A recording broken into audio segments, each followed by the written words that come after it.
Hey guys, it's Megan. We're back for another rapid review. So if you don't know, my rapid reviews are hopefully around 5 minutes. It's probably going to be like 6.5 because that's what the last ones were.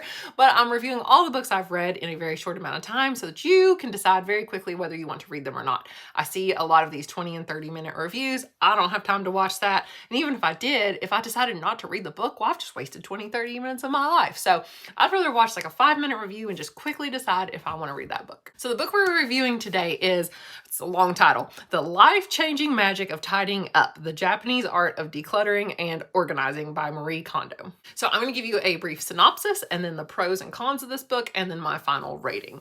So what is this book about? Well, it's nonfiction and it's pretty self-explanatory.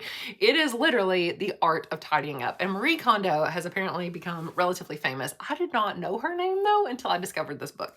But apparently during especially the pandemic times when people were stuck at home and they decided there was nothing else to do except clean their house and organize their stuff, they started listening and reading her books and watching. She has YouTube videos. I think there might even be some sort of series about her. I don't know. I'll have to look it up.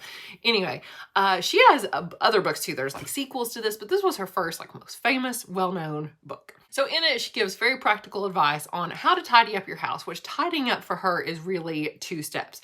First, it is like literally getting rid of stuff. Like you've got, before you can organize the stuff you do have, you have to get rid of the stuff that you don't need.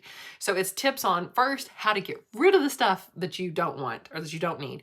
And then 2, how you should organize the stuff that you do have with very practical tips on organization, all the way down to like her own, she has her own folding technique for exactly how to fold clothes. For example, she talks about how to, when you open your drawers, you should be able to see every single thing that's in that drawer. Like it shouldn't be stacked so that you don't know what's on the bottom. It should be that you can see the top of every item in that drawer. You have to kind of stand them up. You have to fold them and stand them up. So the pros of this book are that 1, it is super, super specific, although I do think it did need the sequel to give us maybe pictures, visuals. Now I read this on audio, so I don't think there's pictures in the original, or at least not the ones I would want. Like I need a guide, like step 1, here's how you fold this item. Like how do you fold a pair of pants? How do you fold a shirt? She's got really specific steps on folding. Another pro is her kind of motto, which apparently a lot of people know because it's famous, is you hold an item and you say, does this spark joy? So that's what it all comes down to. Her whole theory is only keep things that spark joy. If it doesn't spark joy, you got to get rid of it. So like for clothes, you have to take out every piece of clothing from your closet, every item, and lay them all out. You can't do it until you've laid out everything you own. And then you take each one into your hand and hold it and look at it and say, does this spark joy? And that's the only way you can keep it, is if it does. Another pro would be that, this is all obvious, honestly, like it's all common sense, but it's really nice having it laid out and somebody to verify it for you that hey, this makes sense. This is how it should be done. Just having somebody to tell you this is how you need to do it. You're like, okay, now I'm going to do it. So it's very, very motivating. It really does make you just want to go out and organize all your stuff. I've honestly already changed the way I do a lot of stuff because of this book. It has impacted my life. It's impacted the way I do things at home, but also at school. And I just found out that one of the sequels to this book, I can't remember the name of it, but it's literally about applying it to your workplace and tidying up, where you work. This book tells you even things you don't want to hear, because, I have trouble letting go of stuff like clothing and everything because I'm definitely a pack rat. I guess I'm a hoarder. I don't know.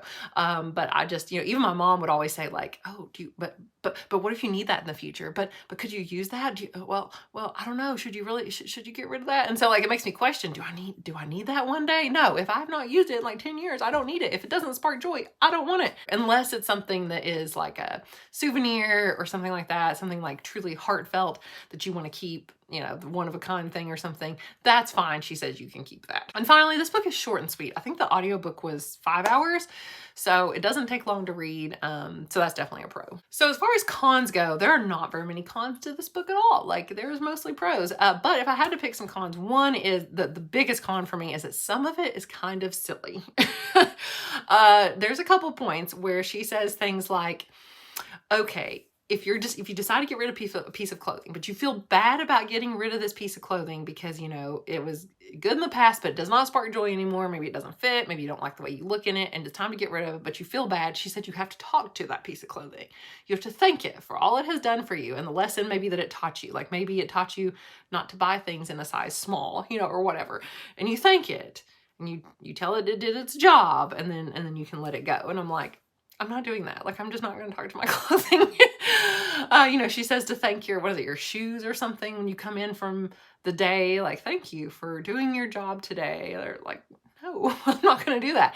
She also has some impractical tips that I did not enjoy which would be a con, which is, well, one, thanking all of your stuff, but also she says that like when you come in every day from work or wherever, as soon as you come home, you should empty out everything out of your purse, empty out all the contents and like put them away basically, and then start over for the next day.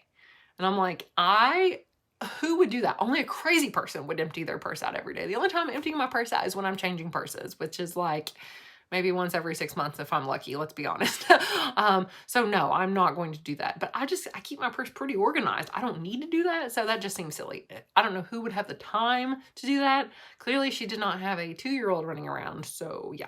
And I think my final con would be that at one point in the book, she says that this whole process of decluttering and reorganizing and everything, her whole thing, would take a relatively short amount of time because you've got to stay focused and motivated. And I agreed. I was like, yes, if you spread this out, there's no way you're going to get it done because you've got to be like in the zone when you're doing this. And when she said a relatively short amount of time, I didn't know quite what to expect her to say, but I knew it would be short. And she's like, yes, it needs to take place over 6 months. 6 months. You can't do it. You would lose focus like immediately. This needs to me, this needs to be done in like a week. Like I need to take a week out of my summer and just do it, right? Like do the clothing on one day, do the paperwork another day, whatever, or like just spend hours doing it because if not, it's not going to get done. She says the longer you take, the more unmotivated you're going to be. So I thought 6 months seems outrageous. So I think you should do it in way less than 6 months. I mean, like 6 weeks, I feel like would be stretching it. Like I want to do this in like a few days. I don't know, maybe a week or 2 tops. Like I'm a teacher, so obviously I can do it in the summer when I'm off, but maybe that's why she's saying that it would take 6 months because you're just doing it here and there on the weekends. But I don't know, that seems impossible to focus for that long. So overall, I gave this book 4 stars because it was mostly pros, but the cons, the silliness of like telling your clothes that you thank them and whatever, and emptying your purse every day and thinking you can do this in 6 months, those things basically led me to demote it by 1 star. But overall, 4 stars, highly recommend. It will probably change your life, and I'm going to buy a physical copy so that I can go through and kind of mark some notes and make sure that I have a plan for organizing this summer, and that's what I'm going to do. Anyway, so if you've read this book, The Life-Changing Magic of Tidying Up, let me know down below. Let me know what you guys think, and I will talk to you again soon. Bye.